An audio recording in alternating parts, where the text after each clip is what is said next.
Los comentarios reales de los incas de Inca Garcilaso es un libro importante para, bueno, no solo para la literatura, para la historia en general, ya que aparte de ser una crónica verídica de la cultura inca escrita en español, también resulta que el autor era hijo de una princesa inca y un colon español, que fue el que le heredó el apellido Garcilaso, que es tan reconocido para la literatura española.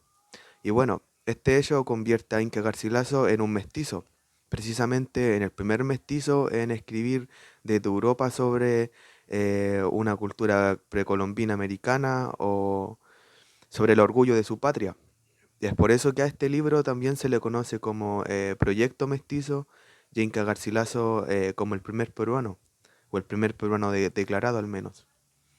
Y bueno, este proyecto mestizo tuvo varias barreras que traspasar.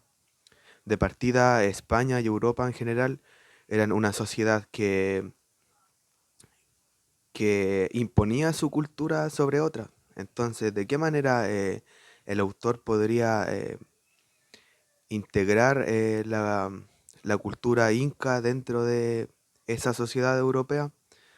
Bueno, entre estas barreras está el idioma, que hablaban diferentes idiomas. Los incas no tenían la escritura, solo se comunicaban por la oralidad. También está en las religiones, que para los españoles eso era un tema importante, incluso era la primera razón por la que colonizaban otras sociedades, para evangelizar.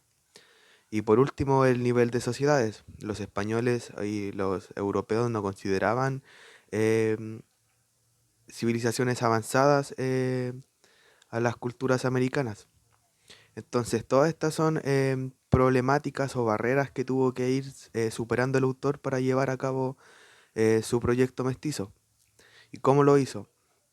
Eh, él optó por, eh, él optó por mantener como un equilibrio dentro de su libro. Igual esto es coherente con su origen mestizo, que él tiene un poco de una cultura y un poco de otra.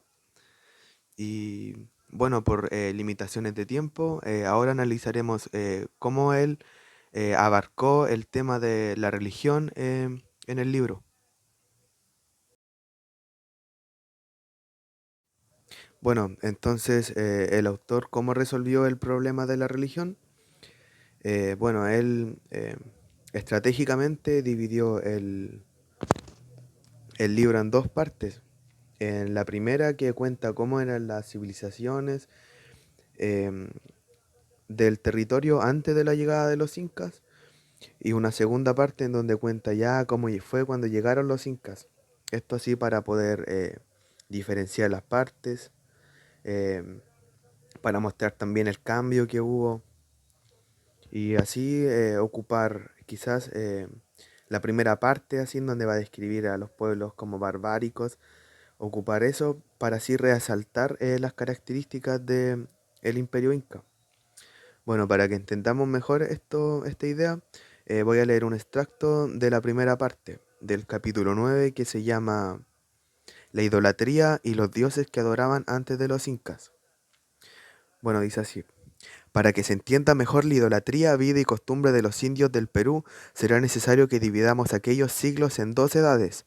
Diremos cómo vivían antes de los incas y luego diremos cómo gobernaron aquellos reyes para que no se confundan lo uno con lo otro, ni se atribuyan las costumbres ni los dioses de los unos a los otros. Para lo cual es de saber que en aquella primera edad y antigua gentilidad unos indios habían poco mejores que bestias mansas y otros mucho peores que fieras bravas. Y, prin- y principiando de sus dioses, decimos que los tuvieron conforme a las demás simplicidades y torpezas que usaron, así en la muchedumbre de ellos como en la vileza y bajeza de las cosas que adoraban. Bueno, aquí es donde está como desprestigiando las creencias que tenían antes de los incas. Dice que adoraban cualquier cosa que aunque no tuviera valor o que no les aportara nada incluso, como un pedazo de piedra. Dice que eran barbáricos las civilizaciones antes de la llegada de los incas. Y bueno, ahora les voy a leer un extracto de la segunda parte para que veamos la diferencia. Bueno, el capítulo 1 de la segunda parte se llama La idolatría de la segunda edad y su origen. Bueno, en este capítulo empieza a hablar un poco de cómo fue que llegó el que él le dice Manco Cápac Inca, que fue el que inició esta monarquía inca. Y bueno, él fue el que le traspasó a esas civilizaciones que antes habían que creyeran solamente en un dios, que sería el dios Sol. Aquí empieza también a diferenciar entre creer entre una piedra, por ejemplo, entre cualquier cosa, a creer en el sol, que el sol es lo que alimenta todas las cosas. Por ejemplo, en vez de eh, tener como dioses, por ejemplo, a un árbol, al agua también. En realidad el sol es el que mantiene todo ese ciclo, el que alimenta a las plantas. Entonces ya le dio como más, le dio dos características de partida al imperio inca. Uno, que creen en un solo dios, y también que el dios en el que creen es más importante. Luego viene el capítulo 2 en donde dice, rastrearon los incas al verdadero Dios nuestro Señor. En este capítulo, bueno, voy a leer un extracto.